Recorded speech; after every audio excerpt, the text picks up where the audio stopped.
Hello students, welcome to Dakshinai classroom. FST 31 paper number 2 question number 1 देखो क्या है इसमें। f and g are the two quadratic polynomial and it is given that ax square plus bx plus c, another polynomial that is dx square plus ex plus f. A b c d e f are real number if capital H of x is f into g, f of x into g of x, where AD belongs to 1. AD यदि 1 है तो यहां से हम देख सकते हैं कि दोनों को मल्टीप्लाई करेंगे तो AD किसका कॉफिशिएंट आएगा, x पावर 4 का। मतलब इसमें जो है x पावर 4 का जो कॉफिशिएंट है वो 1 है। इतना समझ में आ गया? ओके। h ऑफ 1 1 दे रखा है, h ऑफ 2 2 दे रखा है, h ऑफ 3 3 दे रखा है। Then h of -1 plus h of 5 upon में h of 0 plus h of 4 is equals to h जो बनेगा वो आपका y क्वाड्रेटिक बनेगा डिग्री 4 का। तो उसने h ऑफ 1 a1 दे रखा है, मतलब हम बोल सकते हैं h of x minus x, उसका एक फैक्टर x माइनस 1 हो गया। क्या ये बात समझ में आ रही है? h ऑफ 2 2 दे रखा है तो x माइनस 2 एक फैक्टर हो गया। तीसरा फैक्टर x माइनस 3 हो जाएगा क्योंकि 3 पर भी 3 दे रखा है। बात समझ में आ गई? तो ये तो आपका क्या बन रहा है, क्यूबिक। तो एक और हमने ले लिया फैक्टर x माइनस अल्फा, और x पावर 4 का कोफिशिएंट हमें नहीं पता है तो क्या जाएगा, k ले लिया। बट a इंटू डी 1 दे रखा है तो x पावर 4 का कोफिशिएंट कितना है, 1। बात समझ में आ रही है? तो आपका जो बाई क्वाड्रेटिक पॉलिनोमियल है ये है वो। तो h ऑफ x आपका पूरा निकल के आ गया ये x minus 1, x minus 2, x minus 3, x minus alpha plus x। हमें जो निकालना है वो निकालना है h of minus 1 plus h of 5 divided by h of 0 plus h of 4। ठीक है, तो इसकी वैल्यू क्या होगी? ओके, तो -1 रखा हमने, तो -1 रखने पे क्या हो जाएगा, देखो -2 -3 -4, और ये हो जाएगा आपका -1 minus alpha plus -1 divided by, sorry plus में 5 भी आएगा, h ऑफ 5 हो जाएगा आपका 4 into 3 into 2 into 4, 5 minus alpha sorry plus 5, 0 हो जाएगा, -1 into -2 into -3 into minus alpha plus 0। h of 4 हो जाएगा 3 into 2 into 1 into 4 minus alpha plus 4। इसको सॉल्व कर लेते हैं तो ये हो गया आपका, माइनस 4 बार कॉमन आ गया तो 4 बार दिन 24, तो 24 1 प्लस अल्फा -1 प्लस बार दूनी 24, ये भी 24 हो रहा है, 24 5 minus alpha plus 5 divided by 3 2 6 alpha plus 6 4 minus alpha plus 4। तो ऊपर से ये हो गया 4, इधर से 24 कॉमन निकाला तो 24 के साथ क्या आ जाएगा, 1 plus alpha 5 minus alpha that is 6 divided by, नीचे हमने 24 6 अल्फा 6 कॉमन लिया तो वो बचेगा सिर्फ 4 प्लस 4।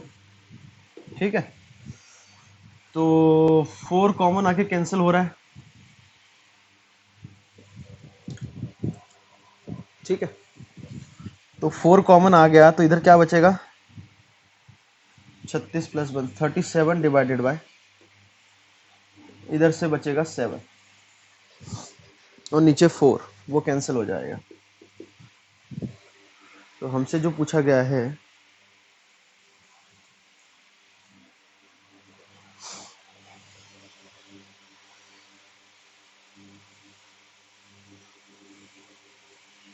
अच्छा, ये फ्रैक्शनल पार्ट है। ओके, इसका फ्रैक्शनल पार्ट पूछा गया है आपसे। तो ये हो गया 37/7 का fractional part.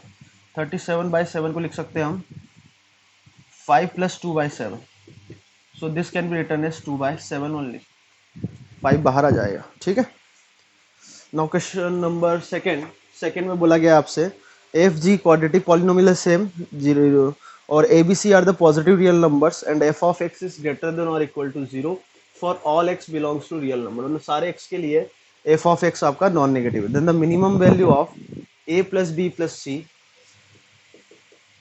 Divided by b। Okay, a plus B plus C कैसे आ सकता है? f ऑफ 1 रखूंगा तो a प्लस बी प्लस सी, और b कैसे आ सकता है? मैं यहाँ पर f ऑफ 1 रखूँ तो वो हो जाएगा a प्लस बी प्लस सी, और f ऑफ -1 रखा तो a माइनस बी प्लस सी। दोनों का डिफरेंस ले लूँ मैं तो वो हो जाएगा 2b, तो b हो गया आपका f of 1 minus f of -1 whole divided by, क्या ये बात समझ में आ गई? दोनों का डिफरेंस डिवाइडेड बाय 2 आपका b हो गया। So now further this can be written as 2 ऊपर गया तो, और f ऑफ 1 से डिवाइड किया तो ये हो गया f of -1 by f of 1।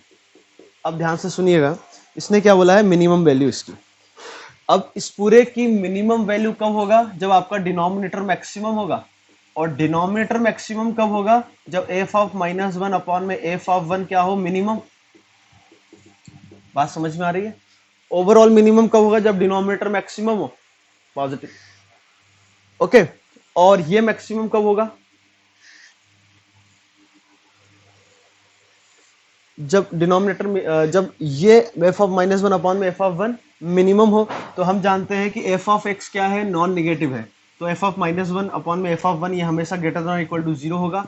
तो मिनिमम वैल्यू आपकी आ गई f ऑफ -1 अपॉन में f ऑफ 1 की, कितनी आ गई? 0। तो 0 पर रखने पर ये आपका मैक्सिमम आ जाएगा, ये 0 रखने पर कितना होगा? 2 अपॉन में 1 दैट इज 2। आगे बात समझ में?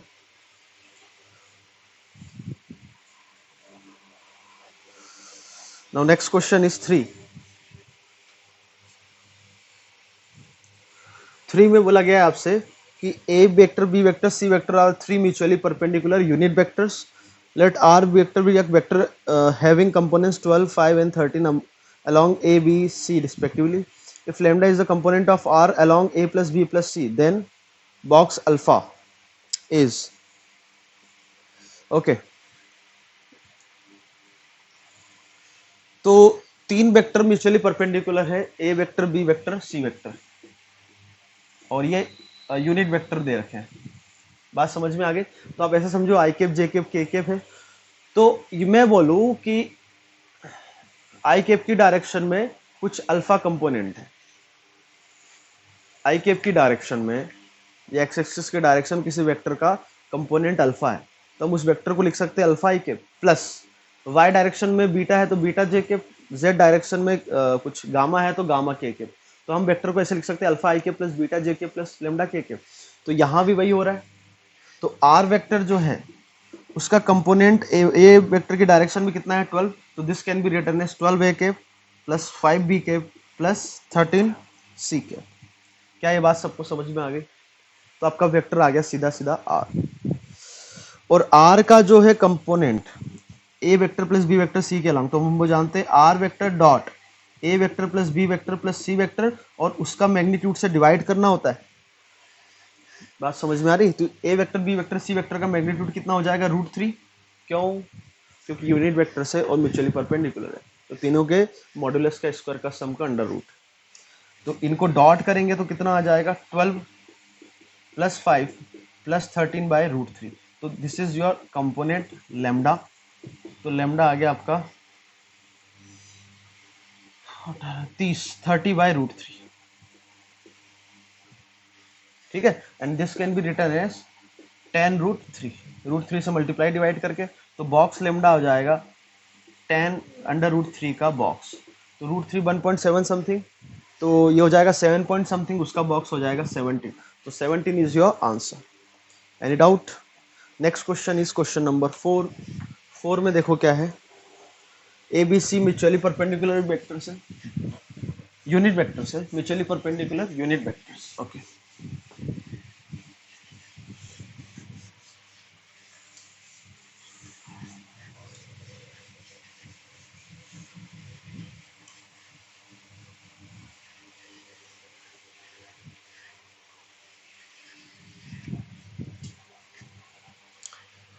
let r vector be a unit vector satisfying the given condition, that is b minus c vector cross R cross A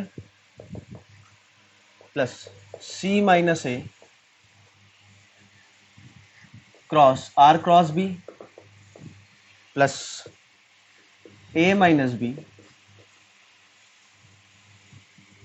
R cross is equals to null vector, then R vector is equals to, okay. तो A B सी आपके mutual perpendicular unit vectors है और R vector भी unit vector दे रखा है। तो पहले हम इसको सॉल्व करते हैं किससे, वीटीपी से। तो इसमें मिडिल वेक्टर माइनस ये वाला, तो मिडिल कौन सा है, आर वेक्टर माइनस इधर कौन सा आ जाएगा, ए वेक्टर। तो आर वेक्टर के साथ आएगा ये, तो B minus C dot A, तो वो हो जाएगा A dot B minus A dot C. A vector के साथ आएगा ये R dot B minus R dot C, plus यहां भी वही होगा आर वेक्टर के साथ B dot C minus A dot B, और बी वेक्टर के साथ आएगा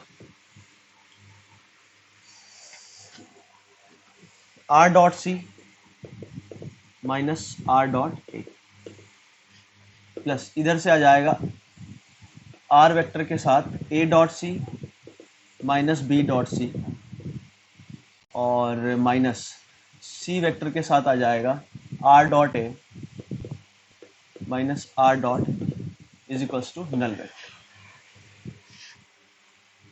ठीक है। तो ए बी सी आपके म्यूचुअली परपेंडिकुलर है, तो A dot B dot C C dot A सब क्या होंगे, जीरो। तो ये आपका हो गया जीरो, बात समझ में आ गई। तो यहां से आ गया आपका ए वेक्टर का कोफिशिएंट क्या आ गया, वो आ गया R minus C minus R minus B. Similarly ये भी जीरो हो जाएगा और ये भी जीरो हो जाएगा, क्योंकि A dot B dot C dot A सारे जीरो है। तो बी वेक्टर का कोफिशिएंट क्या आ गया, R minus R dot A minus R dot C, और सी वेक्टर का कोफिशिएंट आ गया R dot B minus R dot A is equals to null vector. अब ए बी सी तीनों म्यूचुअली परपेंडिकुलर वेक्टर्स है, तो ये नल वेक्टर तभी हो सकता है जब ये भी जीरो हो, ये भी जीरो हो, ये भी जीरो हो। तो इसका मतलब हो गया कि R dot A, R dot B और आर डॉट सी आपके बराबर हो। तो ये प्रीवियस क्वेश्चन जो था, कौन सा क्वेश्चन नंबर 3, उसी के जैसा है। तो ए बी सी आपके म्यूचुअली परपेंडिकुलर यूनिट वेक्टर से, ठीक है। तो R vector, A vector, B vector, C vector के इक्वली इंक्लाइंड है। So R vector can be written as lambda times of A vector plus B vector plus C vector. और R vector आपको क्या दे रखा है, यूनिट वेक्टर, तो इसका magnitude कितना है, √3। तो √3 से आप मल्टीप्लाई डिवाइड कर दो, और आर वेक्टर की डायरेक्शन प्लस में भी आ सकती है, माइनस में भी आ सकती है। बात समझ में आ गई। तो आपके पास आर वेक्टर ये दो पॉसिबल वेक्टर्स है, दैट इज ऑप्शन 1 एंड 2। तो हमसे क्या पूछा गया है, अच्छा दोनों है, तो दोनों सिंगल करेक्ट है, तो कौन सा थर्ड ऑप्शन देखो, both option A and B are correct. Now question number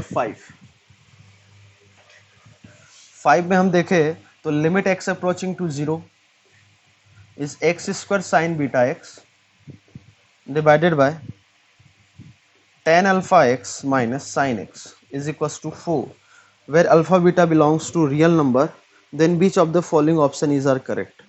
alpha और बीटा की वैल्यू आपसे पूछी गई है, ठीक है। तो सिंपल क्वेश्चन है, यहाँ पर हम एक्सपेंशन का यूज करेंगे।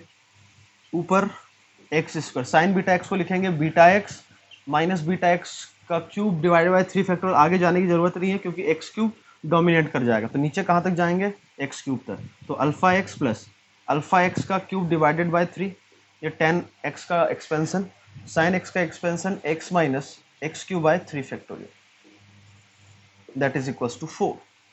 तो यहाँ से मैं लिखूँ तो X approaching and that is equals to 4। हाँ, तो beta X cube divided by X का कोफिशिएंट क्या आ गया, अल्फा -1, और एक्स क्यूब के साथ आ जाएगा क्या क्या आ जाएगा, अल्फा क्यूब बाय 3 प्लस के साथ 1/3 factorial that is 6 and that is equals to 4। तो यदि लिमिट एग्जिस्ट कर रही है तो एक्स का कोफिशिएंट दैट शुड बी 0, तो alpha -1 should be 0, so alpha is equals to 1। और अल्फा 1 आ गया तो लिमिटिंग वैल्यू इसकी हो जाएगी बीटा अपॉन में alpha cube by 3 plus 1/6 and that is equals to 4। Alpha 1 है तो 1/3 प्लस 1/6 आपका हो गया कितना, 1/2। तो बीटा हो गया आपका 2, तो alpha 1 and beta 2. Okay, now next question is question number 6. A point P moves inside a square with vertices 1, 1,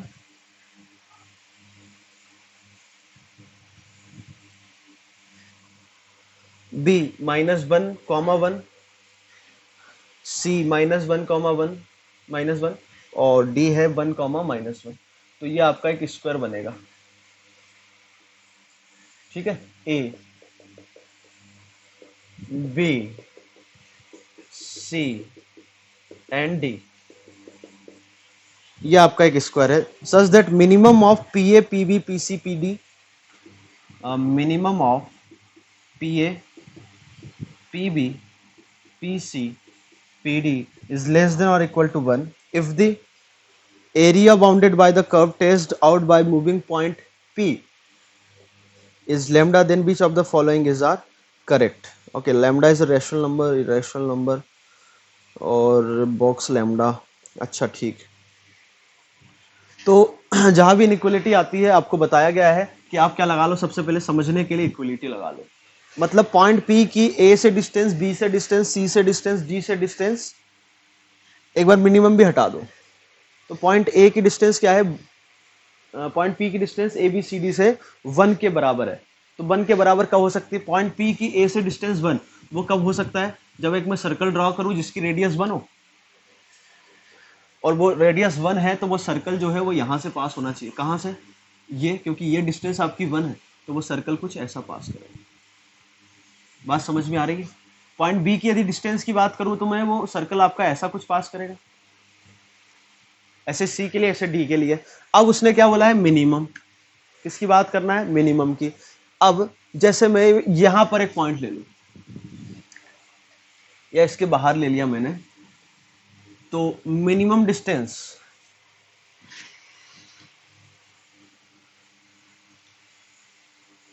अच्छा, पॉइंट P जो है उसने कुछ बोला है इनसाइड. हाँ, point P moves inside a square, तो बाहर तो नहीं जा सकते, तो हमें सिर्फ बात करनी है स्क्वायर के अंदर की. ठीक है, तो पॉइंट P जैसे मैं इस रीजन में लूं, इस रीजन में लूं, तो डिस्टेंस 1 से ज्यादा हो जाएगी. पर इसने क्या बोला है कि 1 के बराबर हो. तो 1 के बराबर कब होगा, जब ये इस बाउंड्री पॉइंट पे मूव करेगा या फिर इधर मूव करेगा. ऐसे ही C के लिए ऐसे मूव करेगा, ये सर्कल कंप्लीट करूंगा मैं, और D के लिए ऐसे करेगा. और उसने इनइक्वलिटी बोली है कि less than or equal to 1, मतलब कौन सा रीजन आ गया, सर्कल के अंदर वाला. तो हमारा जो रिक्वायर्ड एरिया आ गया आपका, ये आ गया. क्या बात सबको समझ में आ गई. ठीक है, तो इस एरिया का, इसका पूरी सिमेट्री है, तो एक पार्ट का एरिया निकाल लेते हैं, उसको 4 से मल्टीप्लाई कर देंगे.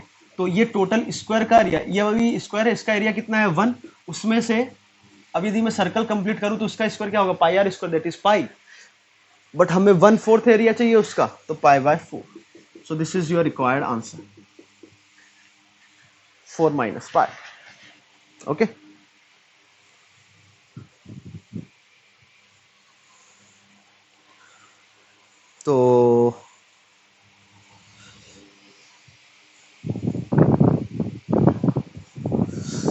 तो लैम्डा इरेशनल नंबर आ गया है ना.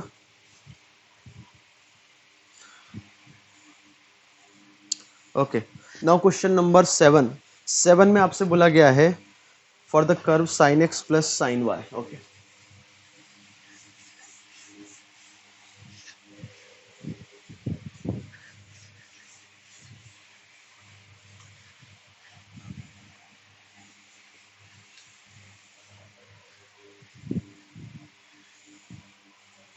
सेवंथ क्वेश्चन में है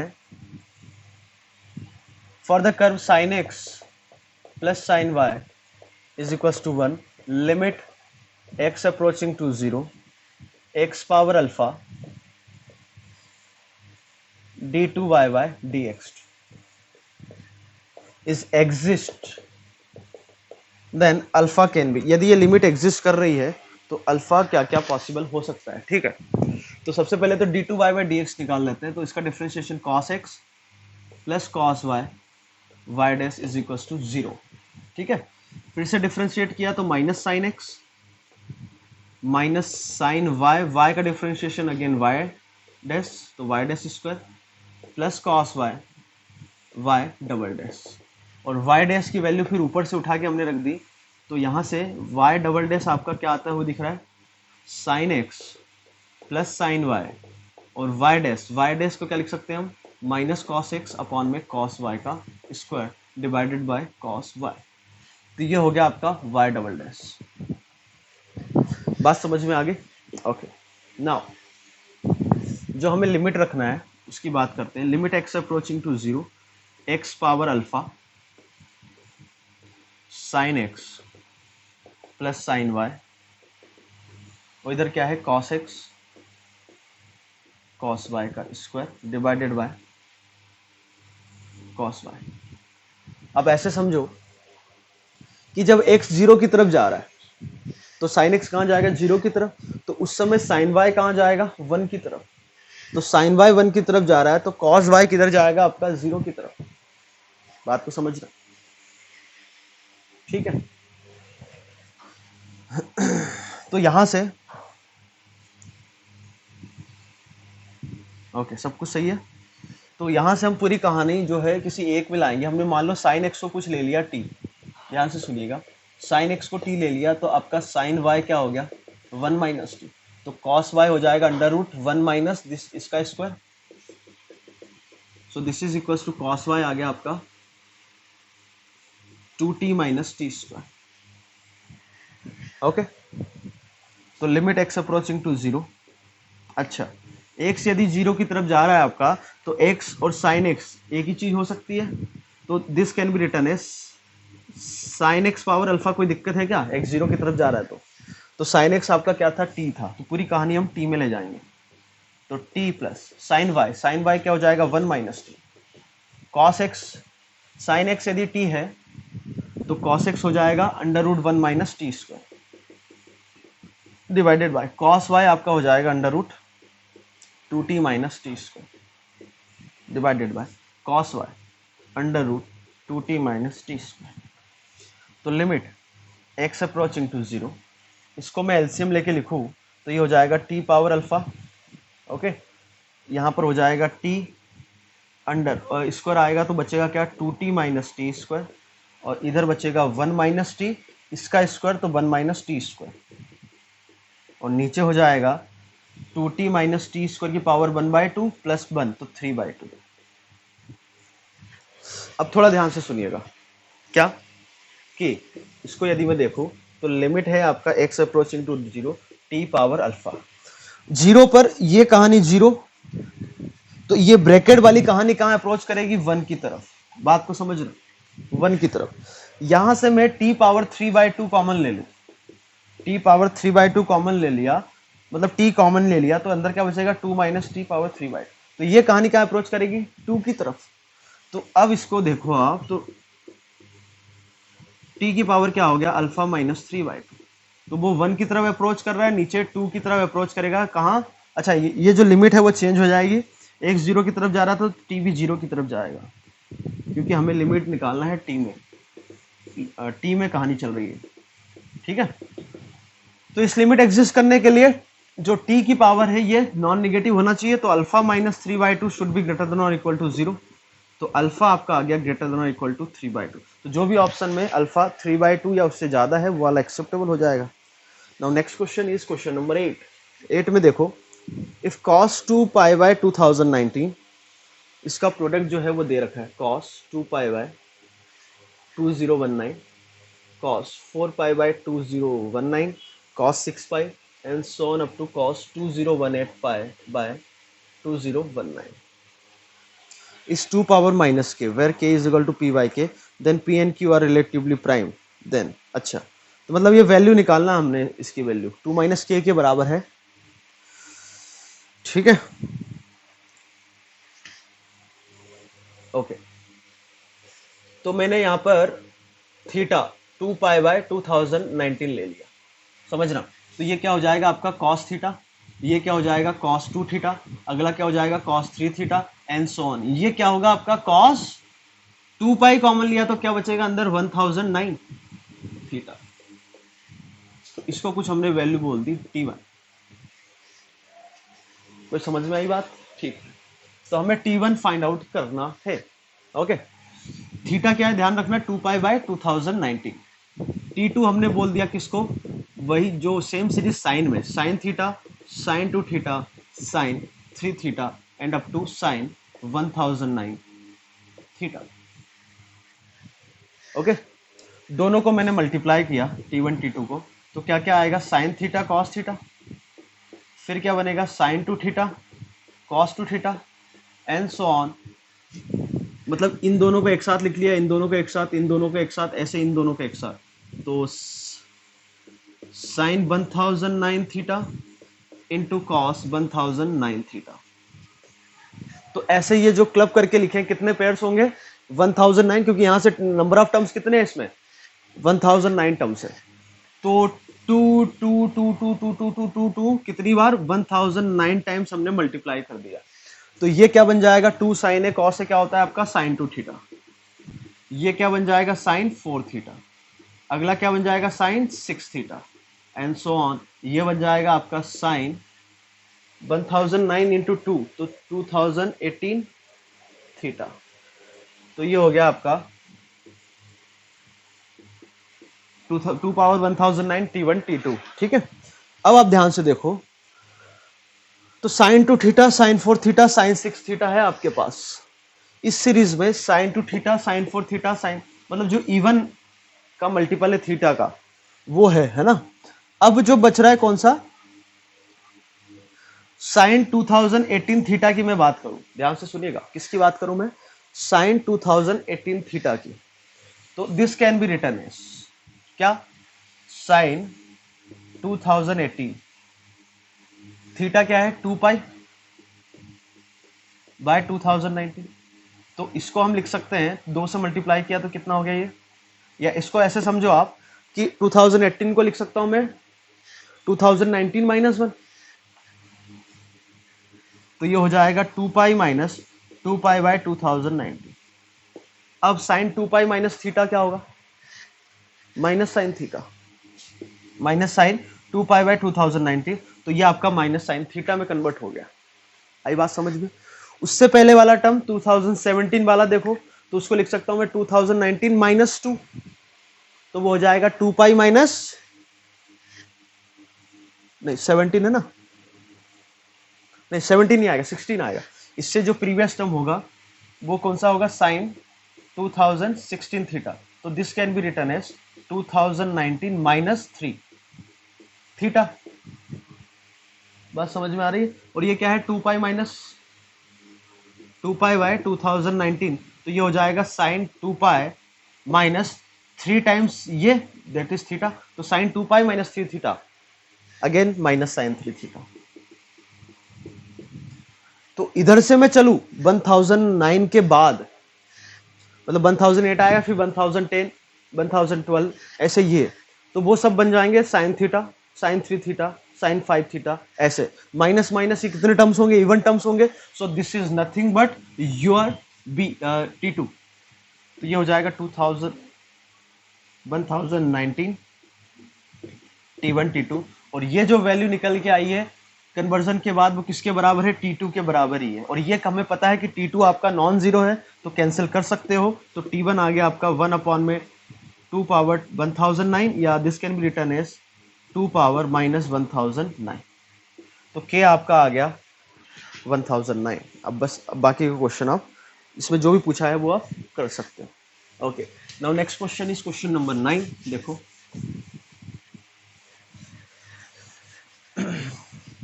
क्वेश्चन नंबर 9 में आपको डिटर्मिनेंट गिवन है साइन के, अच्छा ठीक, ट्रिग्नोमेट्रिक फंक्शन है उसमें। Then which of the following is correct, F of, मतलब हमें एफ ऑफ एक्स निकालना है क्वेश्चन नंबर 9 में। ठीक है, एफ ऑफ एक्स जो है डिटर्मिनेंट के फॉर्म में 5 plus sine square X cos square X 4 sine 2x, sine square X 5 plus cos square X 4 sine 2x, इधर है sine square X cos square x and 5 plus 4 sin 2x.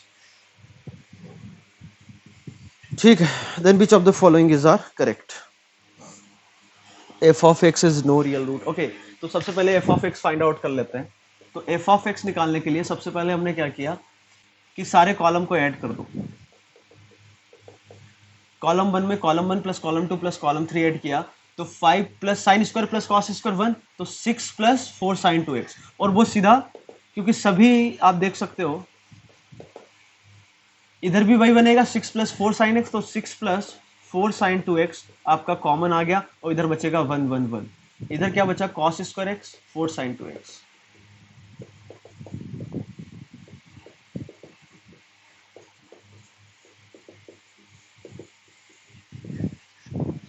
So this is equals to 6 plus 4 sine 2x into ये determinant.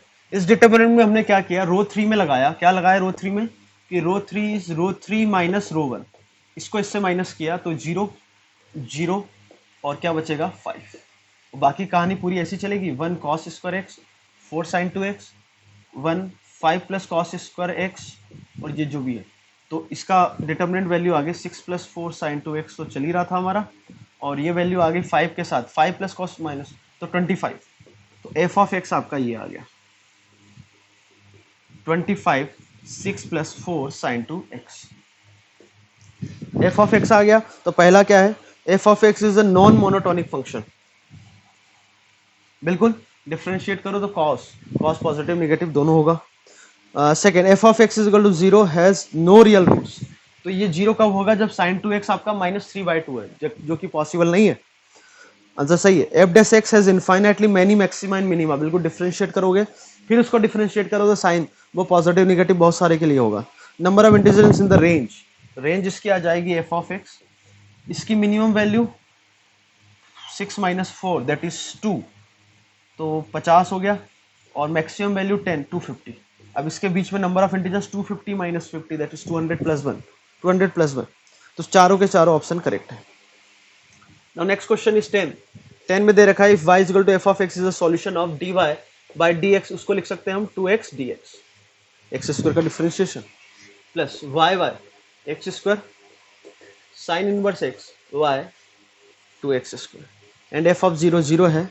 Then मतलब यहाँ भी हमें f of x ही निकालना है बस.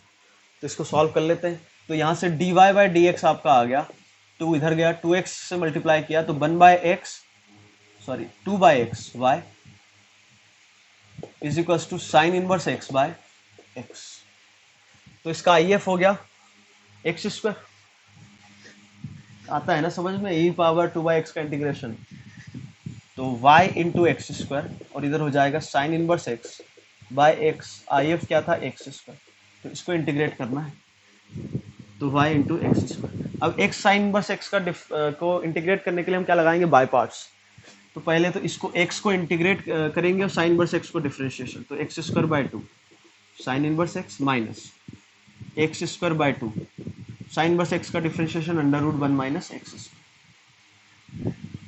तो y इंटू एक्स स्क्वायर ये हो गया x square sine inverse x by 2, इसको 1/2. तो एक काम करो ये 2 तो इधर पहुंचा दो तो माइनस. अब इसको इंटीग्रेट करने के लिए हमें क्या करना पड़ेगा, इस माइनस को यूज किया यहाँ पर minus x square under root 1 minus x square dx plus 1 minus 1 करो.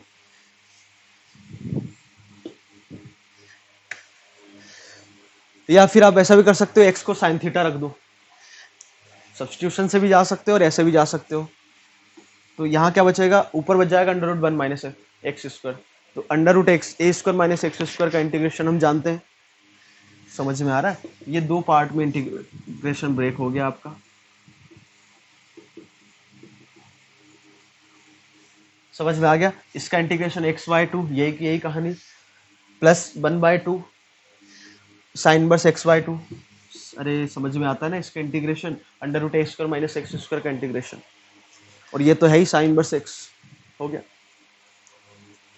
f ऑफ x आ गया तो पूरी कहानी आ गई आपकी. ठीक है. नाउ क्वेश्चन नंबर 11 में दे रखा अल्फा बीटा रियल नंबर है, beta non zero, then this limit. Okay, मतलब लिमिट इसकी एग्जिस्ट कर रही है तो हमने दोनों तरफ लॉग एल एन ले लिया, तो L N beta is equal to हो जाएगा limit N approaching to infinity L N this minus this, तो this is equal to 1 by N square L N 1 factorial into 2 factorial into 3 factorial, ऐसे ही N factorial minus L N N power. ये समझ में आया कैसे? ये जो इसकी पावर है, चलो इसको अभी ऐसे लिखने दो, समझ में आ रहा है? एल एन लिया तो L N this minus L N this, ठीक है। अब एल एन की जो पावर है वो बाहर आ जाएगी, तो एल एन बीटा, ध्यान रखना बीटा की वैल्यू नहीं आएगी, एल एन बीटा की आएगी।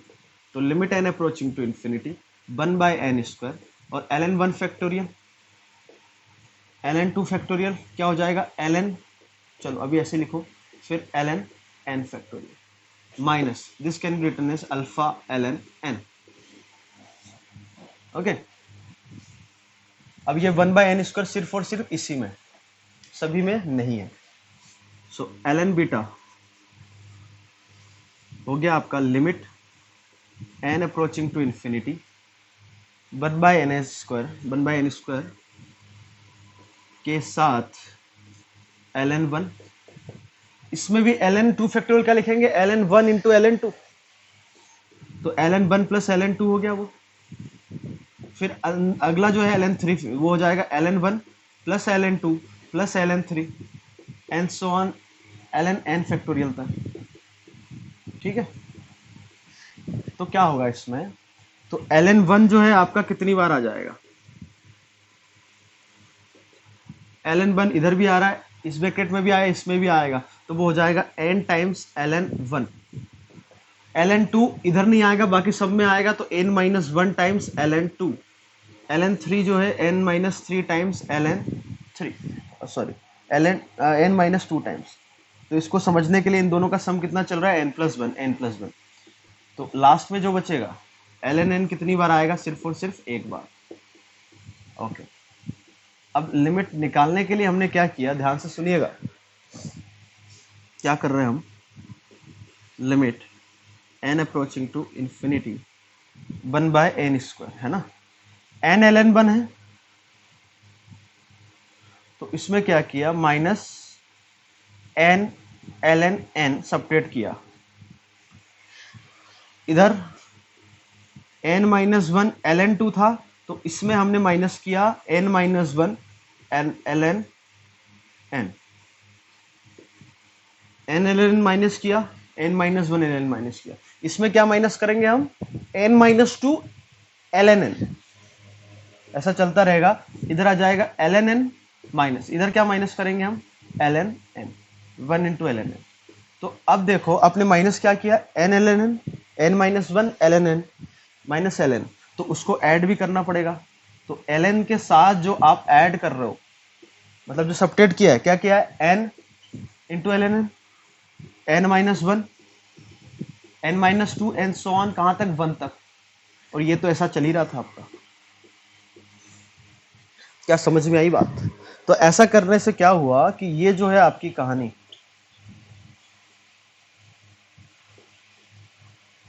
वन बाय एन स्क्वायर, अच्छा उसमें ध्यान रखना कि 1 बाय एन स्क्वायर ये पूरा एक ब्रैकेट है, और वो फिर अलग हो गया alpha L N.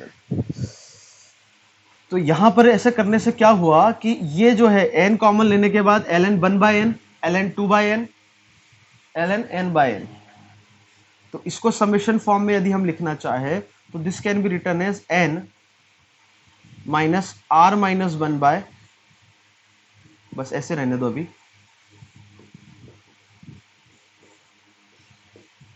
L N R by N हो गया। ये आर जैसे मैंने 1 रखा तो आपका पहला टर्म दिख रहा है, क्योंकि L N 1 upon minus L N क्या हो जाएगा, एल एन 1 बाय एन। ऐसे ही दूसरा आर 2 रखूंगा तो एल एन 2 बाय एन, और क्या ये एन माइनस 1 बन रहा है कि आर इज इक्वल टू 2 रखने पे बन रहा है, आर इज इक्वल टू 3 रखने पे। यदि मैं एन रखता हूं तो क्या बन जाएगा, 1 L N N by N, last वाला टर्म बन जाएगा। समझ में आ गई बात? और तो इसका सम क्या हो जाएगा, एन नेचुरल नंबर का सम, तो एन एन प्लस 1 बाय 2, और ये 1 बाय एन जो एन स्क्वायर है इससे भी डिवाइड है, तो इधर आ जाएगा एन स्क्वायर, और क्या है, L N N minus alpha L N N, ठीक है। अब इस एक एन को हमने यूज कर लिया यहां पर, तो ये आपका इंटीग्रेशन में चेंज हो गया। कैसे इंटीग्रेशन में चेंज हो गया, so L N beta can be written as, ये क्वेश्चन 12 अलग हो गया आपका, है ना। Limit N approaching to infinity 1/n आपका dx हो जाता है, समेशन इंटीग्रेशन में चेंज हो जाता है, और समेशन कहां से कहां तक था, r आपका 1 से लेके n तक था, ठीक है। और r/n आपका क्या हो जाएगा, x, तो n/n हो गया 1 माइनस r/n आपका कन्वर्ट हो जाएगा सीधा सीधा x में, और ये क्या लिखा हुआ है, ln x प्लस अलग से जो कहानी है यहां देखो, आप समझो इसको, तो n स्क्वायर, तो ये हो जाएगा 1/2 प्लस 1/2n, ठीक है। और ये क्या था, ln n, तो माइनस अल्फा, या फिर इसको आप ऐसे लिखो ln n minus alpha ln n। तो ये इंटीग्रेशन हम सॉल्व कर सकते हैं कैसे, ln beta is equals to, इसको हम करेंगे डिफरेंशिएट, इसको करेंगे इंटीग्रेट, तो इसका इंटीग्रेशन हो गया माइनस इसका this by 2 minus ln x ऐसे का ऐसे 0 से 1, फिर माइनस और minus plus 1 minus x, by parts लगा रहे, समझ में आ रहा है बात। ln x का डिफरेंशिएशन 1/x। इधर समझो आप कहानी ये वाली, यहाँ पर ln n का मैं देखूँ कॉफिशिएंट, तो 1/2 माइनस अल्फा अलग ले लिया मैंने, और एक बचता है ln n बाय 2n, समझ में आ गया। तो ln n by n, n आपका क्या था, इन्फिनिटी की तरफ जाता है, तो ये कहां जाएगा, जीरो की तरफ, कोई दिक्कत नहीं। बट यहां पर ln n जो है ये कहां जाएगा, इन्फिनिटी की तरफ। यदि लिमिट एग्जिस्ट कर रही है तो ये वाला फैक्टर नहीं आना चाहिए। ये फैक्टर कब नहीं आएगा, जब मैं इसका कोएफिशिएंट जीरो कर दूं, मतलब अल्फा एग्जैक्टली हाफ हो जाए, तो जीरो इंटू समथिंग जीरो, तो अल्फा आपका हाफ आ गया। क्या ये बात समझ में आ गई। अब अल्फा हाफ आ गया, इधर में जो मुझे हटाना पड़ेगा, है ना, कैलकुलेशन के लिए, ओके। तो यहां पर ln बीटा 1 रखने पे तो ये हो गया आपका 0 0, बट जीरो पर हमें लिमिटिंग वैल्यू देखनी पड़ेगी, limit x approaching to 0 1 minus X का whole square by 2 ln x, क्योंकि ये माइनस इन्फिनिटी की तरफ जा रहा है, प्लस इसका डिफरेंस 1/2 कॉमन ले लिया, 1 माइनस एक्स स्क्वायर को ओपन करेंगे तो 1 plus x square minus 2x, ठीक है। बाकी कहानी आगे की हट गई है। लिमिट क्या है, 0 से 1, so this is equals to ln beta limit x approaching to 0, ये अच्छा हाफ सभी में आ रहा है, तो 2 मैंने इधर ले लिया, इधर क्या बचेगा, 1 plus x square minus 2x ln x plus इसका इंटीग्रेशन ln x, ठीक है, plus x square by 2 minus 2x for 0 to 1, तो ये हो जाएगा 2 ln beta limit x approaching to 0। मैं यहां पर 1 रखता हूं तो ये तो 0, ये हाफ और ये 2, तो हाफ माइनस 2 माइनस 3/2 हो गया। जीरो पर ये 0 ये 0, बट 0 पर इसकी लिमिटिंग वैल्यू देखनी पड़ेगी, तो उसको मैंने इसके साथ क्लब कर दिया, तो 1 plus x square minus 2x ln x, और माइनस ये आ जाएगा आपका प्लस ln x।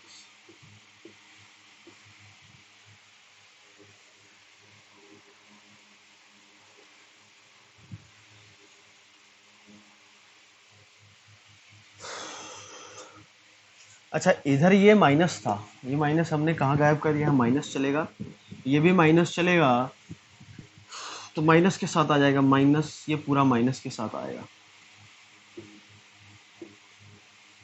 अब ठीक है, तो 12 ln बीटा हो गया आपका limit x approaching to 0, ln x का जो कॉफिशिएंट बन रहा है आप तो वो देखो, 1 माइनस 1 0, इधर हो जाएगा 2x minus x square, okay, और आगे हो जाएगा आपका वो तो माइनस 3/2 था। अब 0 पर आप लिमिटिंग वैल्यू देखो, तो ये कहाँ जाएगा, इन्फिनिटी की तरफ, ये 0 0 इंटू इन्फिनिटी फॉर्म है। अब मैं इसको एक्स स्क्वायर को एलिमिनेट भी कर सकता हूँ, x डोमिनेट करेगा, तो ln x इंटू एक्स की वैल्यू कहाँ जाती है, तो हम उसके लिए ln x इंटू एक्स है, तो x को लिख दिया 1/x। अब इस ये क्या है, infinity by infinity form, LH लगा दो, तो इसकी लिमिटिंग वैल्यू आप देख सकते हो कि ये माइनस एक्स, मतलब 0 की तरफ अप्रोच करेगा। समझ में आ रहा है, लिमिट का क्वेश्चन है अब ये। तो ln बीटा आपका आ गया किसके बराबर, ये 2 उधर जाएगा तो -3/4, तो बीटा आ गया e पावर -3/4। आई बात समझ में। तो बीटा आ गया बस ये, और अल्फा भी आ गया, यही तो निकालना था हमें। क्वेश्चन नंबर 12 में बोला गया है कि L1 जो है इन दोनों प्लेन के पॉइंट ऑफ इंटरसेक्शन से पास कर रहा है, और लाइन L2 जो है इन दोनों के प्लेन के इंटरसेक्शन से पास कर रही है। तो समझना आपसे क्या बोला गया है आगे कि ओरिजिन से point P that is origin, उसकी डिस्टेंस उस प्लेन से जिसमें लाइन L1 और L2 दोनों लाइन आ रही है, और मेजर करना है parallel to the line x is equal to y is equal to j। ये क्वेश्चन में बात समझ में आ गई। तो L1 लाइन इन दोनों के पॉइंट ऑफ इंटरसेक्शन से पास कर रही है, L2 इस दोनों के पॉइंट ऑफ इंटरसेक्शन से पास कर रही है। तो मान लो ये लाइन L1 आ गई और ये लाइन L2 आ गई, तो इस लाइन से पास होने वाले सारे प्लेन की equation P1 plus lambda P2। दूसरी जो लाइन L2 है इससे पास होने वाले सारे प्लेन की equation P3 plus T P4 is equal to 0। Family of plane से समझते हो। अब हमें जो वो वाला प्लेन निकालना है जो इस लाइन में भी उस प्लेन में ये लाइन L1 भी आ रही है और लाइन L2 भी आ रही है, तो किसी लेमडा और T के लिए ये दोनों प्लेन आइडेंटिकल हो जाना चाहिए। बात समझ में आ रही? इसमें वो सारे प्लेन आ जाएंगे जो इस लाइन से पास हो रहे हैं, और इधर जो सारे प्लेन वो इस लाइन से पास हो रहे हैं, तो किसी एक प्लेन में ये दोनों लाइन आनी चाहिए। तो मान लो वो प्लेन कुछ ऐसा हो गया, तो किसी P और लेमडा और T की वैल्यू के लिए दोनों एक ही लाइन में आ जाना चाहिए, दोनों लाइन एक ही प्लेन में आ जानी चाहिए। ठीक है, मतलब दोनों प्लेन आपको दोनों से जो प्लेन आना चाहिए वो सेम आना चाहिए। तो दोनों प्लेन आपके आइडेंटिकल हो गए। आइडेंटिकल प्लेन है तो x का कोएफिशिएंट कितना हो गया 2 plus lambda divided by 1 plus T minus 2 minus lambda divided by 2 minus T and 3 plus lambda upon में minus 1 plus 2t also minus 2 plus lambda upon में कांस्टेंट माइनस 3 माइनस 2। ये होना चाहिए। बात समझ में आ गई? तो इसको सॉल्व करने के लिए यहां से मैं सॉल्व करूं इसको, तो 2 प्लस लेमडा कैंसिल हो गया, लेमडा आपका माइनस 2 हो गया। लेमडा यदि माइनस 2 करता हूं मैं, लेमडा दोनों को सॉल्व करेंगे ना, लेमडा प्लस 2 कॉमन आ रहा है, तो माइनस 2 करने पर ये जो है आपका क्या आ गया,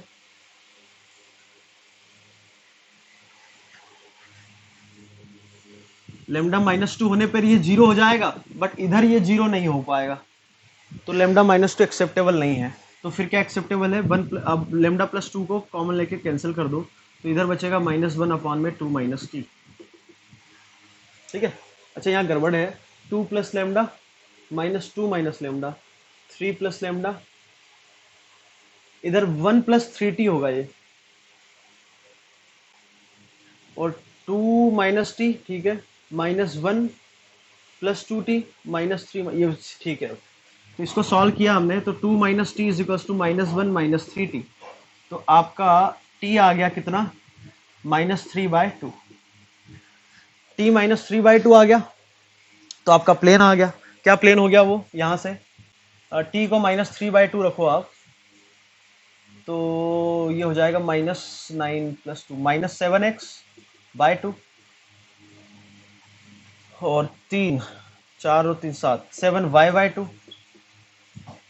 ठीक है, माइनस 3 और माइनस 1 माइनस 4z, और माइनस 3 प्लस 3/2, तो माइनस 6y, नहीं एक मिनट, माइनस 3 प्लस 3/2, तो माइनस 3/2 इज इक्वल टू 0। तो आपका जो प्लेन आ गया वो आ गया minus 7x plus 7y minus 4 minus 8z minus 3 is equal to 0। तो ये आपका रिक्वायर्ड प्लेन आ गया। अब लेमडा की वैल्यू निकाल सकते हो कैसे, t आप माइनस 3/2 रखो, यहाँ पर किसी एक में रख दो, आप इसमें भी रख सकते हो, इसमें कहीं भी रख दो, यहाँ रख दिया हमने, या इन दोनों को सॉल्व किया, तो t माइनस 3/2 रखा मैंने, तो यहाँ से हो गया 2 प्लस लेमडा अपॉन में माइनस 3/2 रखने पे कितना हो गया minus 7/2 is equal to 3 plus lambda divided by minus 4, तो माइनस माइनस प्लस, और ये हो जाएगा 2 plus lambda by 7 3 plus lambda by 8, तो 8 लेमडा आ गया 21 माइनस 16 5, तो 5, अब लेमडा 5 रखो तो आपका सेम प्लेन बन जाएगा। समझ में आ गया। तो लेमडा इज इक्वल टू 5 के लिए और t माइनस 3/2 के लिए आपका सेम प्लेन आ रहा है, मतलब जो दोनों लाइनें L1 L2 इस प्लेन में आ रही है। ठीक है, अब इसकी जो डिस्टेंस है, इस प्लेन की डिस्टेंस वो ओरिजिन से निकालना है, और जो लाइन है x is equal to y is equal to z उसके पैरेलल निकालना है। तो मान लो ये पॉइंट हमने ले लिया Q, P आपका ओरिजिन है, तो Q पॉइंट इस लाइन पे क्या ले सकते हैं हम, कुछ x नहीं लेते, कुछ m ले सकते हैं, तीनों सेम। अब ये जो है m, इस लाइन पर आना चाहिए, तो m इसमें रख दो, तो आपका m आ जाएगा -3/8। m-3/8 आ गया, तो पी क्यू की डिस्टेंस क्या हो जाएगी, अंडर रूट m² 3 बार, तो m√3। तो m कितना था, डिस्टेंस निकालना, तो 3/8 मॉड के साथ आएगी √3। ठीक है, तो आपका आंसर आ गया 3√3/8। ओके, नाउ नेक्स्ट क्वेश्चन 13 में बोला गया है A B C are 3 mutually perpendicular unit vectors, D is a unit vector which is equally inclined to A B C. यदि तीनों के इक्वली इंक्लाइंड है और तीन वेक्टर म्यूचुअली परपेंडिकुलर है और यूनिट वेक्टर दे रखा है, तो that can be taken as this. Minus sine के साथ भी ले सकते हो आप।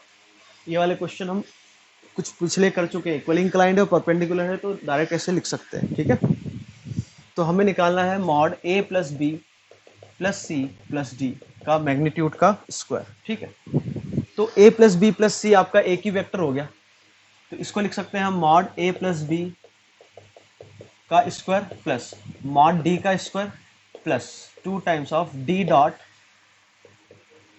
ए बी सी। तो मॉड ए बी सी ये सब यूनिट वेक्टर है, तो वो हो गया √3 का स्क्वायर 3 प्लस ये हो गया 1 plus 2 times of D vector आपका ये आ गया, इसका मैंने इसके साथ डॉट किया, तो वो हो जाएगा 1 + 1 + 1 बाय √3। ओके, तो ये हो गया 4 + 2 3 बाय √3 तो आंसर इज 4 + 2 √3। ठीक है, सिंपल है। नाउ नेक्स्ट क्वेश्चन इज 1/4 में दे रखा है A and B B two non singular real matrices, real square matrices. Okay,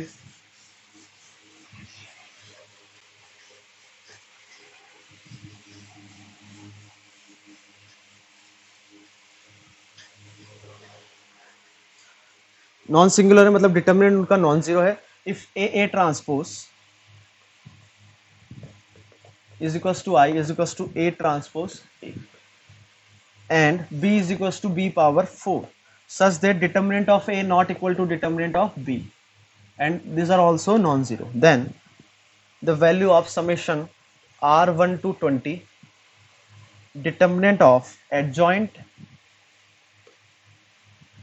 A power R B power 2R plus 1 is equals to okay। तो यहां से मैं डिटर्मिनेंट लूं, तो determinant of B is equal to determinant of B का power 4, तो यहां से डिटर्मिनेंट ऑफ बी की वैल्यू आ गई या तो 0 या 1। नॉन सिंगुलर है तो determinant of B can not be 0, तो determinant of B should be 1 and this implies यहां से हम डिटर्मिनेंट ले तो डिटर्मिनेंट ऑफ ए क्या होगा, या तो 1 होगा या फिर -1 होगा, बट दोनों का डिटर्मिनेंट सेम नहीं है, तो डिटर्मिनेंट ऑफ ए 1 नहीं हो सकता क्योंकि डिटर्मिनेंट ऑफ बी 1 है, तो डिटर्मिनेंट ऑफ ए कितना हो गया, -1। ओके, अब इसको सॉल्व करें हम, तो एडजॉइंट की प्रॉपर्टी से adjoint of A into B क्या होता है, वो होता है adjoint of B into A, तो यहां हो जाएगा adjoint of B power 2R + 1 into adjoint of A power R। ठीक है, डिटर्मिनेंट की प्रॉपर्टी से डिटर्मिनेंट अलग अलग कर सकते हैं, तो adjoint of B power 2R + 1 का डिटर्मिनेंट और ये हो गया adjoint of A power R का डिटर्मिनेंट। फिर से एडजॉइंट की property, adjoint of B power n can be written as adjoint of B whole power n that is 2R + 1। इधर भी वही प्रॉपर्टी सेम, बात समझ में आ गई। अब एडजॉइंट ऑफ बी क्या होगा आपका, देखो एडजॉइंट ऑफ बी का डिटर्मिनेंट, तो मतलब इस पावर को हम बाहर भी निकाल सकते हैं 2R + 1 और ये R। एडजॉइंट ऑफ बी क्या हो जाएगा, determinant of B power n-1। किस ऑर्डर का है ये, 4 × 4, तो डिटर्मिनेंट ऑफ बी का क्यूब पावर 2r+1, इधर हो जाएगा डिटर्मिनेंट ऑफ ए की पावर, ये भी 4×4 का है तो ये r, ठीक है। अब r 1 से लेके 20 तक जा रहा है। डिटर्मिनेंट ऑफ b कितना है 1, तो 1 की पावर कुछ भी हो हमेशा 1 ही होगा वो। ये डिटर्मिनेंट ऑफ m -1, तो -1 पावर r, तो -1 पावर r का समेशन निकालना। r 1 लूंगा तो -1, प्लस लूंगा तो 1, तो -1 + 1 चलता रहेगा, तो ये वैल्यू कितनी आ जाएगी 10 - 10 दैट इज 0। सॉरी r, हाँ 1 से जा रहा ना, ठीक है, 0 से जाता तो 1 आ जाता। नेक्स्ट क्वेश्चन इज 15 देखो, if number of 5 digit numbers of the form a b c d and e, where a b c d जो ले रहे हैं हम वो 0 1 2 ऐसे ये 10 डिजिट्स में से ले रहे हैं, and b is equals to a + c and d is equals to e + c। Okay, तो अच्छा, जो 5 डिजिट के नंबर है उसको बोला गया है लैम्डा, तो हमें लैम्डा निकालना है, मतलब 5 डिजिट के नंबर निकालना है, ठीक है। तो हम कहानी चालू करेंगे सी से। सी आपका 0 हो सकता है क्या, तो बिल्कुल हो सकता है। यदि आप सी 0 लेते हो तो ए और बी सेम हो गए और डी और ई सेम हो गए। तो ए और बी सेम है तो ए आपका 0 नहीं हो सकता, तो ए के पास कितने ऑप्शन है 9 में से कुछ भी हो जाए, मतलब 1 से लेके 9 तक। और डी और ई सेम है तो डी को मैं सिलेक्शन करूंगा तो ई अपने आप आ गए क्योंकि दोनों बराबर हैं, तो डी के नंबर ऑफ वेज हो जाएंगे 10। सी मैंने 1 लिया, ध्यान से सुनिएगा, सी यदि मैंने 1 लिया तो उस समय बी आपका हो जाएगा a + 1 और डी हो जाएगा e + 1। सी आपने 1 लिया तो a आपका 0 नहीं हो सकता, तो a जाएगा 1 से लेके कहां तक जाएगा 8 तक, क्योंकि 8 लिया तो उस समय डिजिट 9 हो जाएगा b। और a यदि मैं 9 लेता हूं तो 9 + 1 10, तो b आपका 10 हो सकता है क्या, नहीं हो सकता, क्योंकि डिजिट तो आपके पास 0 से लेके 9 तक है सारे ABCD। तो a जाएगा 1 से लेके 8 तक, कितने नंबर ऑफ वेज हो गए a, ठीक है। सिमिलरली जो e है वो 0 से ले आ सकता हूं। अच्छा, a 0 नहीं हुआ था क्योंकि 5 डिजिट नंबर नहीं बचेगा। e आपका 0 से 8 तक कुछ भी आ सकता है, total number of base 9। Similarly c 2 ले लिया मैंने, c यदि मैं 2 लूं तो a के पास ऑप्शन क्या है 1 से लेके 7 तक, तो 7 नंबर ऑफ बेस। d के पास 0 से लेके 7 that is 8 number of base. तो ऐसा चलता जाएगा ये, तो ये कितना, तो 7 × 8, फिर अगला क्या हो जाएगा 6 7 5 6 4 5 3 4 2 3 1 2, ये हो गया 90 72 656 42 30 20 12 6 2, तो 8 20 20 20 40 30 70 70 और 42 1 1 12, तो यहाँ तक आ गया 1 1 12 सम। इधर ये हो गया 8 12, तो ये दोनों मिलकर कितने हो गए 10 3 240 240 + 90 आपका हो गया 330। सो 330 इज योर आंसर। आपसे क्या पूछा, लैम्डा बाय 10 का बॉक्स 100 का बॉक्स, तो 3.3 का box 3, answer is 3। Okay, now next question is 16 में बोला गया है f of x is a polynomial function of degree 5, okay, where f of mod x is equals to mod f of x for all x belongs to real number and f of 1 is equals to 0, f of 2 is equals to 1/8, then which of the following is not correct। अच्छा, तो सबसे पहले तो हम f of x निकाल लेते हैं और अपने आप कहानियां सारी सामने आती जाए।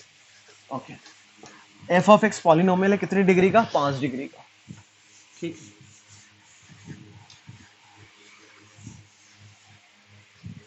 तो समझते जाना, सबसे पहली बात तो मैं x > 0 के लिए यदि बात करूं तो f मॉड कैसे खुलेगा, प्लस साइन के साथ, और ये हो जाएगा मॉड f of x। और x > 0 के लिए क्या क्या कहानी हो सकती है, फिर f of x आपका f of x हो सकता है, या फिर ये मॉड माइनस साइन के साथ खुल सकता है। यदि माइनस साइन के साथ खुल गया तो f of x आपका सारा 0 आ गया। मतलब कब, ये कब होगा जब f आपका पॉजिटिव होगा, और ये कब होगा जब f आपका नेगेटिव हो गया। तो f यदि नेगेटिव हो गया तो f of x आपका 0 आ गया, मतलब ग्राफ x > 0 के लिए नीचे पहुंच गया तो वो हमेशा f of x 0 कांस्टेंट होगा। तो ये पॉलिनोमियल का ग्राफ ऐसा तो नहीं होता, क्योंकि ये डिफरेंशियल होना चाहिए हमेशा। तो कौन सा केस एक्सेप्टेबल है? ये वाला, मतलब एफ आपका पॉजिटिव होगा, ये कंफर्म है। बात सबको समझ में आ गई? एफ आपका पॉजिटिव होगा, और पॉजिटिव है और 1 पर वैल्यू 0 है, तो पॉजिटिव यदि है और 1 पर 0 है तो स्मूथ ग्राफ होना चाहिए इसका पॉलिनोमियल का, क्योंकि डिफरेंशियल होता है। तो ये ग्राफ आपका यहां से इतना कंफर्म है कि ये घूम जाएगा, मतलब 1 इसका रिपीटेड रूट आ गया। यहां पर ये एक्स एक्सिस को टच करेगा, कहां पर? 1 को सिर्फ, क्योंकि इसके नीचे नहीं जा सकता, क्योंकि उस समय एफ ऑफ एक्स आपका 0 हो जाएगा जब यदि एफ नेगेटिव हो गया तो 1 इसका रिपीटेड रूट है, ये कंफर्म है। पहली बात ठीक है। अब मान लो ग्राफ इधर से आ रहा है, समझ लो। अब निगेटिव के लिए हम बात करें, मान लो एक्स आपका निगेटिव हो गया, तो उस समय कहानियां क्या बनेगी? वो बनेगी F of minus x is equal to mod F of x. तो यहां पर एक्स आपका निगेटिव हो तो माइनस एक्स क्या हुआ? पॉजिटिव, मतलब इसका जो नेचर होगा एफ ऑफ एक्स की तरह, तो ये हमेशा पॉजिटिव होगा। पॉजिटिव होगा तो एफ ऑफ एक्स आपका पॉजिटिव हुआ तो मॉड में हटा सकता हूं।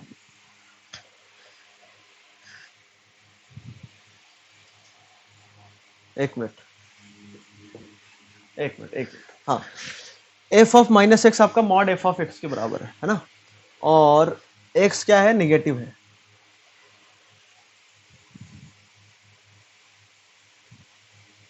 हाँ, एक्स आपका निगेटिव है, तो ये आपका पॉजिटिव आ गया, कोई दिक्कत नहीं। कौन पॉजिटिव आ गया? F of minus x.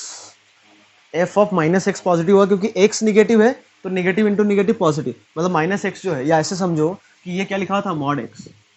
तो जो पॉजिटिव में वैल्यू है वही निगेटिव पे देगा, तो लेफ्ट साइड में भी ये आपका पॉजिटिव हो गया। अब दो चीजें हो सकती है कि एफ ऑफ माइनस एक्स आपका एफ ऑफ एक्स के बराबर हो जाए, या फिर माइनस एफ ऑफ एक्स के बराबर हो जाए। यदि ऐसा हो गया तो इसका मतलब क्या हो गया? फंक्शन आपका इवन हो गया, फंक्शन आपका इवन हो गया। और यदि इवन हो गया, ऑड डिग्री का पॉलिनोमियल है, इन्फिनिटी पे यदि इन्फिनिटी जा रहा है तो माइनस इन्फिनिटी पे इसको माइनस इन्फिनिटी जाना पड़ेगा। मान लो कुछ ग्राफ ऐसा हो गया, तो ये तो एक्सेप्टेबल नहीं है, क्योंकि ऑड डिग्री का पॉलिनोमियल है। तो क्या केस हो सकता है? ये वाला केस। और ऑड है तो 0 से भी पास करेगा, तो उसका कुछ ग्राफ ऐसा होगा। और अगेन ऑड फंक्शन है तो सिमेट्रिक होगा, तो -1 इसका फिर से रिपीटेड रूट आएगा। तो आपका जो पॉलिनोमियल है एफ ऑफ एक्स, वो हो गया x + 1 का होल स्क्वायर, x - 1 का होल स्क्वायर इंटू एक्स। इसके रूट आ गए 1 रिपीटेड रूट, -1 भी रिपीटेड रूट, और एक रूट आएगा कौन सा? x। अब इसका जो कॉफिशिएंट होगा वो हमें नहीं पता है, उसको हमने ले लिया k। तो k के लिए आपको इन्फॉर्मेशन दे रखी है f ऑफ 2 = 18, तो 2 रख दो तो वो 18 आना चाहिए। तो ये हो जाएगा 2 × 3 9 1, तो k आपका आ गया 2, तो आपका पॉलिनोमियल आ गया, ये पॉलिनोमियल आ गया। अब इसके बाद क्या क्या पूछा है? फर्स्ट रिपीटेड रूट बिल्कुल सही है, बट हमें यहाँ पर इनकरेक्ट ऑप्शन बताना है। सेकंड -1 रिपीटेड रूट सही है। अब थर्ड और फोर्थ आप एफ ऑफ एक्स आ गया तो डिफरेंशिएट करके आप चेक कर सकते हो। ओके, नेक्स्ट क्वेश्चन इज 17 में बोला गया है in with the number of 5 digit numbers beginning with 9 that has exactly 3 identical digits, other digits are distinct, then the sum of the digits of n is equals to। okay, आपको 5 digit का number बनाना है, 3 4 5, जिसमें beginning 9 से हो रही है। तो इसमें एग्जैक्टली मतलब 3 आइडेंटिकल डिजिट है, 5 डिजिट का नंबर बनाना है, तो नंबर ऑफ डिजिट यूज होंगे आपके 3, क्योंकि एक तो है आपका 2 बार रिपीट हो जाएगा। अब वो रिपीटेशन किस किस का हो सकता है? एक तो ये ऑप्शन है कि 9 का रिपीटेशन हो जाए, बात समझ में आ रही है? 2 बार 9 9 यूज कर लिया। और क्या हो सकता है? 1 2 3 4 5, कि 9 को फिक्स कर दिया, बाकी 2 का रिपीटेशन, बाकी जो हम 2 डिजिट लेंगे उसमें से एक का रिपीटेशन। बात समझ में आ गई? तो हमें टोटल कितने चाहिए? 3 डिस्टिंक्ट डिजिट। तो आपके पास अवेलेबल है 9 3 बार है, तो 2 डिजिट हम 9 में से कोई भी 2 ले सकते हैं। 9 में से 2 कैसे? आपके पास अवेलेबल डिजिट सही है। 9 तो जो है आपका आ गया है, तो 0 से लेके 8 तक कितने डिजिट है? 9। तो 9 में से कोई भी 2 डिजिट हमने ले लिए। उसके बाद 9 जो है आपको इधर बैठाना है, और बाकी 2 डिजिट मान लो 1 और 5 आ गया, तो इनका परम्यूटेशन 4 जगह पे कितना होगा? 4 फैक्टोरियल बाय, ये आइडेंटिकल हो गया, प्लस दूसरे केस में हम 9 को रिपीट नहीं करवा रहे, तो जो 9 में से आप 2 डिजिट लोगे, मान लो 5 और 7 ले लिया, तो इसमें सबसे पहले तो ये 9 में से 2 डिजिट लेने का तरीका, और उसके बाद इन 5 और 7 में से 2 में से किसी एक का रिपीटेशन करवाया। पहले 9 में से 2 डिजिट सेलेक्ट किए, और उन दो में से किसी एक का रिपीटेशन करवाया, मान लो वो 7 का करवाया, तो 7 आपका 3 बार आएगा, 5 एक बार, तो इनका आपस में परम्यूटेशन 4 फैक्टोरियल बाय 3 फैक्टोरियल से। तो दिस इज इक्वल्स टू, ये हो जाएगा 36, 9c2 कॉमन ले लिया, 36 हो गया वो, ये हो गया 12 प्लस ये हो गया आपका 8, तो 36 इंटू 20, तो ये हो गया आपका 720। तो इसके सम ऑफ डिजिट कितना है, 7 + 2 9। And the last question of this problem that is 18 में क्या बोला गया देखो, if E1 and E2 are two events such that probability of E1 is 1/4, probability of E2 निकालना है, probability of E2 given E1 is half, probability of E1 given E2 is 1/4, then which one is incorrect? Okay, in mutually independent exhaustive twice likely to occur। okay, ठीक है, तो हमें independent वगैरह और probability of E2 निकाले तो बहुत कुछ समझ में आ जाएगा। यहां से देखो, तो this can be written as probability of E1 intersection E2 divided by probability of E1 is equals to half. Probability of E1 कितना है, 1/4, तो probability of E1 intersection E2 कितना हो गया, 1/8। यहाँ से probability of E1 intersection E2 divided by probability of E2 कितना हो गया, 1/4, तो प्रोबेबिलिटी ऑफ E2 कितना हो जाएगा, 4 टाइम्स दोनों का इंटरसेक्शन, दैट इज हाफ। तो यहाँ से देख सकते हो कि ये probability of E1 into probability of E2, E1 कितना है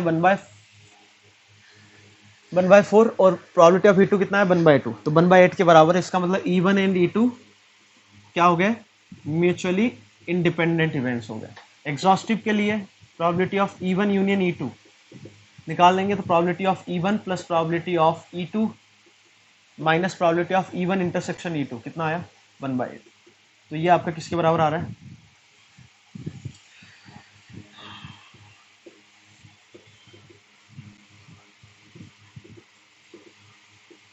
तो ये mutual set of exhaustive event नहीं हुए। और क्या बोला गया है, तो सेकंड ऑप्शन आपका इनकरेक्ट हो गया, तो यही आंसर हो गया। ठीक है, बाकी सही होंगे क्योंकि ओनली वन ऑप्शन करेक्ट है।